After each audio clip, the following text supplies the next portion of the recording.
The young adult fiction genre has experienced growth even in the midst of a challenging marketplace. And drawing inspiration from classic fantasy writers like C.S. Lewis and J.R.R. Tolkien, our guest Bryan Davis has become one of the leading contemporary storytellers among young adult readers today. And it's great to have you with us, Bryan. Thank you. Your wife is with us, kind of watching off in the wings there, and learned that you've got 7 kids of your own, that you've kind of navigated the waters of My wife is a saint, there's no doubt. Now, how did you get started in writing fantasy? Was it something you kind of grew up with? Were you emulating, or did you admire many of the classic writers of the day? Well, the fantasy started because I had a dream one night about a boy who could breathe fire. And I had been writing some for my kids because they're all homeschooled, and teaching them how to write, I was writing a story for them. Well, when I came up with this dream, my eldest son, who's now 26, he was 13 at the time, said, "Dad, you should write something about that dream. Then it would be a fantasy story, and then I'd like it a lot better than other stuff you're writing." So I asked him, "Well, what is it about fantasy that's so attractive?" And he told me, "Well, it helps me to see beyond the senses. You know how the Bible says we wrestle not with flesh and blood, but with principalities and powers? Well, kids need to see beyond their physical senses. They need to learn to expand their minds to see the spiritual.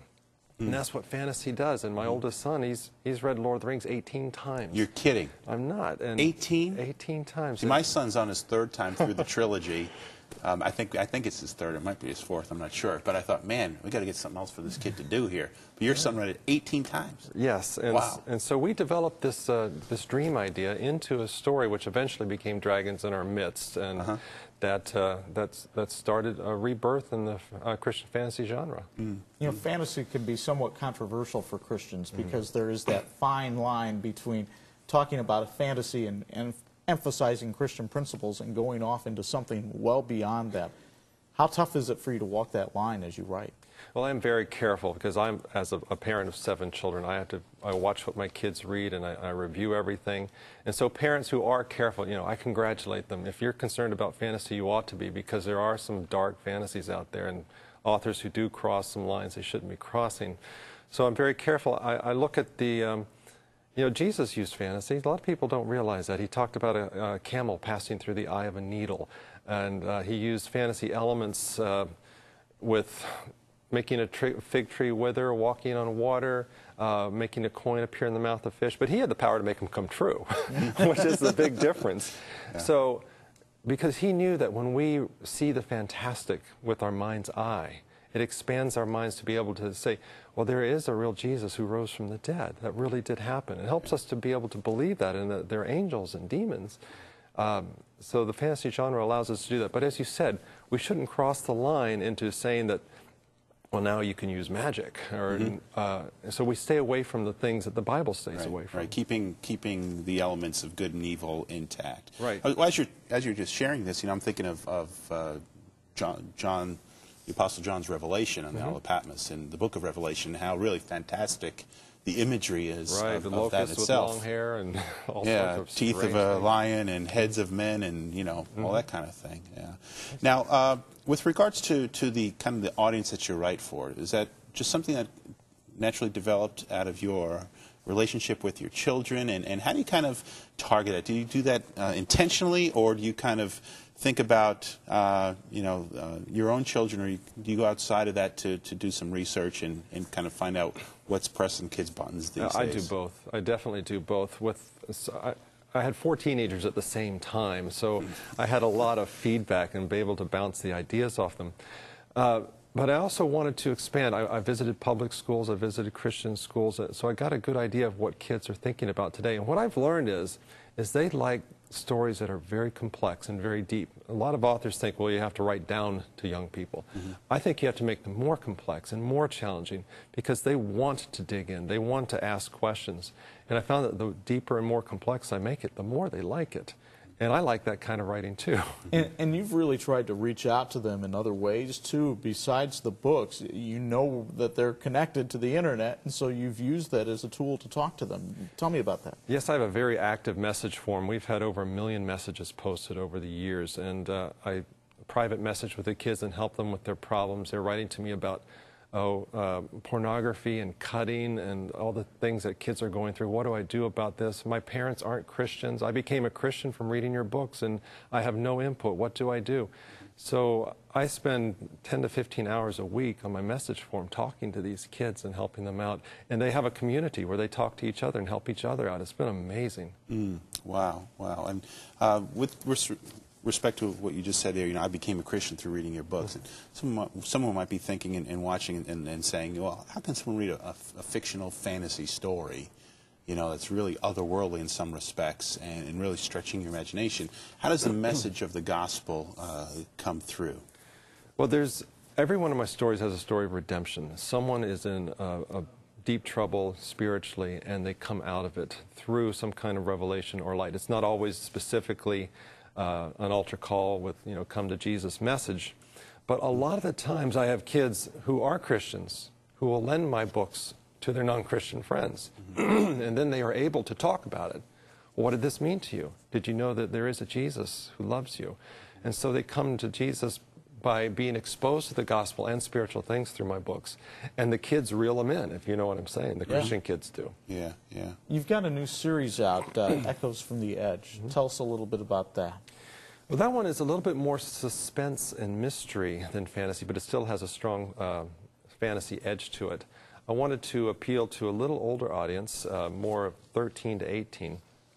So I developed a 16-year-old character, a violinist. I wanted to get into the music because so many kids love music. Sure.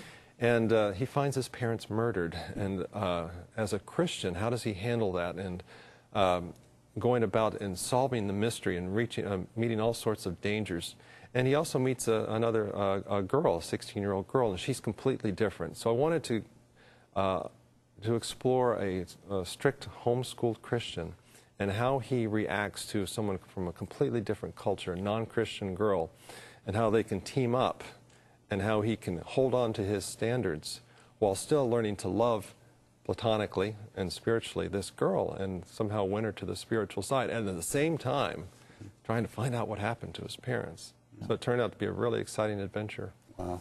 Now, your books, they're targeted for the young adult audience. Do you get feedback from parents maybe, or from older people that kind of get engaged in the stories as well? I've had emails from kids as young as 8 to kids as old as 88 telling me how much they love the books. And parents do tell me that my kids have changed since reading your books. And my 13-year-old boy has never read a book before, just now reads everything after starting your books. So giving them an engaging book helps them to learn to love to read. And then you can introduce them to other books that might be more toward nonfiction and more specifically Christian. Yeah. Bryan, did you ever think you'd be doing this with your life, a couple decades ago or so? No, I was engineering computers for 20 years, and so I was a real geek. Just dealing with ones and zeros, huh? Not a writer at all. So it was the challenge of writing for my kids that started it all. I learned that I really love it, and storytelling, as Jesus was a storyteller, is a fantastic way to reach people with truth. Yeah, so does it just kind of come? You just kind of start tapping away at the keyboard, or do you kind of storyboard it out as an engineer would and make the pieces work? A lot of engineers would do it that way, but I'm a seat-of-the-pants writer. I go on the adventure with my character, so that makes it a whole lot of fun. I'm sitting there saying, I don't know what's going to happen next, and I really don't. And so these things pop in my mind, and I'm having a blast doing this. For parents watching right now, are there some warning signs they maybe should be looking for, or a little bit of judgment when it comes to the books that their kids may be reading? There are several. Are the authority figures respected? For one thing, there's some stories where every adult is either evil or stupid. Do the kids in the stories, are they rewarded for good behavior, or are they punished for bad behavior? Does the story reward them if they do something bad? That's something else to watch out for. So you want to look for moral judgments, and then the rewards or consequences. Yes, exactly. Is the God figure respectable and truthful and trustworthy, or is he capricious and untrustworthy? Is violence gratuitous, or is there a purpose for the violence? Does it advance the story, and does it rescue somebody? Does it free a captive? The violence needs to be purposeful. So there are several guidelines like that to watch out for. Wonderful. Well, Bryan, I want to thank you for joining us today. Echoes from the Edge series. It's a trilogy. We've got a couple copies right here. And I mentioned to you, my son picked up one of these last night, and he started voraciously reading it. He was reading it on the way to school today. He said, "Dad, can I take this with me?" I said, "Not yet." After we're done this morning, you certainly can. But if you'd like to connect with Bryan, you can visit our website, harvest-tv.com. You'll find an easy way on the show info menu bar to link to his website as well, which your website would be a great resource for maybe some teens in your very own home. And we want to thank you for joining us today here on Harvest. Thank you for having me.